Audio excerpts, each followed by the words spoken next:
Hey guys, RJ here with our WestWorld Episode 3, The Stray review. I thought this was a great episode. I thought there was a lot of things to build on, and so I'd like to go over a few of them with you. So let's get started.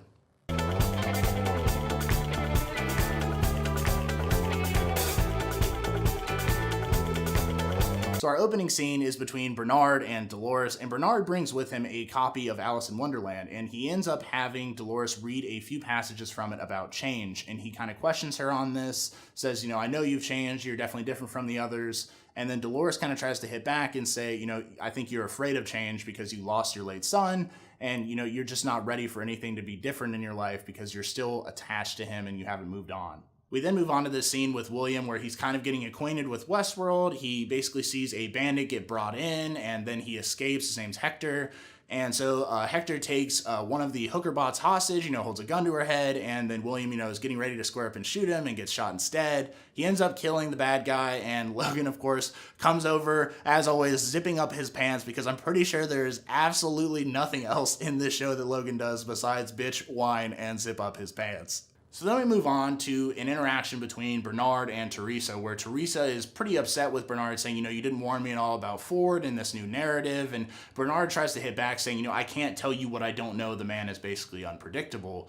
But what is the more important point here is that Teresa has noticed that Bernard's people are pulling hosts and still running diagnostics on them, even though Bernard claims the update has been resolved and there aren't any lingering issues. So, of course, this leads Bernard downstairs, and he ends up seeing Elsie working on a host.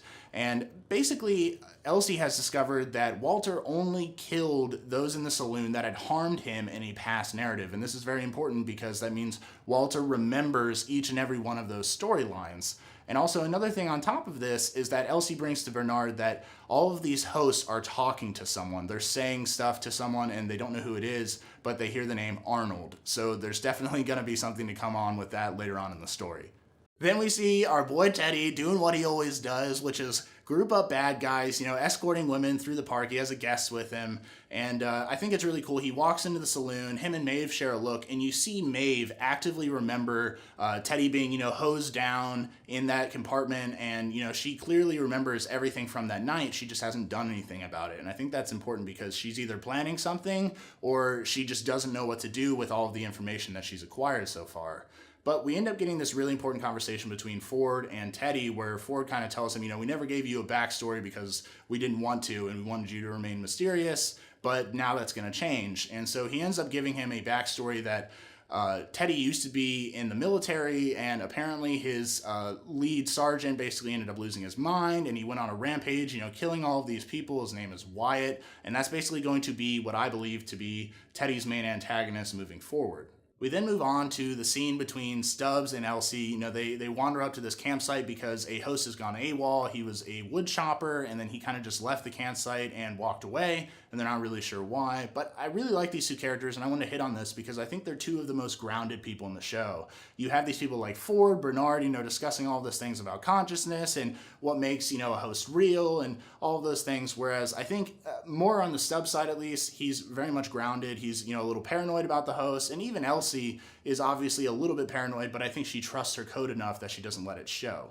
So we then move on to this really important scene between Bernard and Dr. Ford, where Bernard tries to basically bring to Ford's attention, Walter only killed these hosts that had killed him in previous narratives. We think, maybe it could be an infection. It could be spreading to other hosts, and we're not sure about it yet. And Ford kind of tries to sweep this under the rug until Bernard brings up the Arnold name. And then that basically gives us a little backstory in which Ford kind of tells us he alone did not start Westworld. He had a partner, and his name was, of course, Arnold. So basically he talks about how the fact that Arnold focused on, the programming side, he was trying to pass the Turing test with these hosts, and he ended up basically saying in a really sad way that Arnold's life was very depressing. He ended up dying in the park. He doesn't really give us a reason, so I think there's definitely something there. And I'm definitely going to do a theory video later this week, hopefully, on Arnold, because I think he holds a lot of secrets to Westworld. And the main point here is that Ford basically says that he wasn't alone, but he died because he kept chasing this dream of consciousness, trying to make these hosts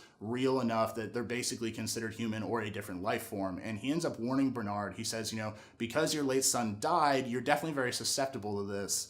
And I don't want you to get caught up. They're not real. You can't treat them as real because of what we do to them in this park. So we come on to this really touching scene. I think Ford kind of messed with Bernard's head a little bit when he talked about his son. So Bernard ends up doing a video conference with his wife, and I thought it was really touching. It kind of tugged at my heartstrings a little bit. Bernard basically, my favorite line is that Bernard says, there's nothing else that I remember about my son except for the pain of losing him. And I'm not going to let go of that pain because I don't want to forget anything about him that I have left. And I just thought that was a really touching moment because you can tell Bernard is definitely caught in between, this ethical and moral dilemma with the hosts. And I think it's kind of interesting the way that he interacts with his wife. So then we move on to the scene between our MVP, our boy Teddy, up in the mountains. He ends up dying, of course, because I don't think there's going to be a single episode this season where Teddy actually makes it through. I'll be very excited if he does. He's definitely my favorite character. I think a lot of fans actually love him a lot just because of the fact that he dies. But he took this band of 5 or 6 people up into the mountains to try and capture Wyatt. They're not successful in doing so. They're very much outnumbered. And he ends up sending the guest home. But I think the interesting part here is that Teddy is basically surrounded by 6 guys at one point, and he, fires off a couple of shots from his revolver, but I don't see any of them drop. And we've seen Teddy be a pretty good shot on this show so far, so I'm not sure if he actually missed them, or maybe they're invulnerable, maybe they're guests, or maybe, Ford programmed them to be invulnerable for his narrative.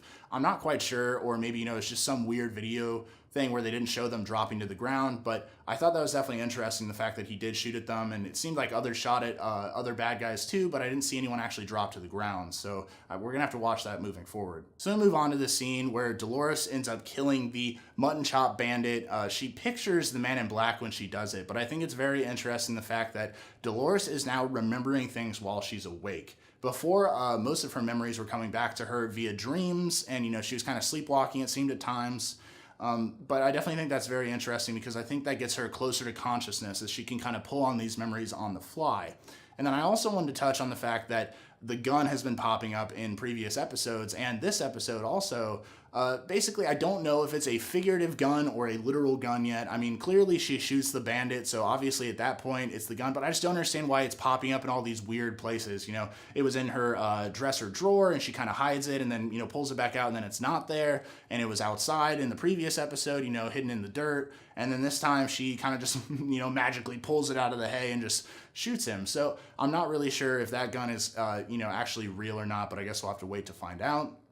And then she ends up stumbling upon William and Logan's camp when she escapes, and obviously those 2 characters are going to be very important interacting down the road, so I guess we'll have to wait and see what happens there. So then our final scene is basically what we've been building up to this whole episode, and Elsie and Stubbs finally find the AWOL host who's trapped in between this rock, and so Stubbs goes down and he starts sawing off the host because he's going to pull him out in pieces. And he's sawing on his neck, and Elsie looks down and sees the host's eyes light up, and all of a sudden it elbows Stubbs in the face, and then it knocks him to the ground with both hands, climbs up. I really, really thought Elsie was about to die, and I was like, this is too fast for me. I just got attached to this character. Please don't kill her off quite yet. And luckily we're saved because the host grabs a rock and then starts slamming it down on its head until it dies basically. And I definitely think it's an interesting fact that, the core programming is supposed to be that these hosts will never harm a living thing. But in fact, that host elbowed Stubbs in the face and knocked him to the ground. So clearly those rules are being bent a little bit. But obviously he wasn't able to deal a lethal blow to Elsie. So I think we're definitely seeing, whatever the update did, it's kind of manifesting now in more and more robots. And so we're going to have to see where that goes. So guys, episode 3, The Stray, I thought it was a great episode overall. I thought it started out a little bit slower to kind of build up to that climax of the final scene with the host. But we definitely got a lot of character development. We got a lot of mysteries revealed. And like I said, I'm definitely going to do a theory video on Arnold, hopefully later this week. But overall, I thought the episode was a good one. We didn't get any really cool soundtracks like before, like Black Hole Sun or Radiohead. But I am looking forward to the soundtracks moving forward because they've been so good so far.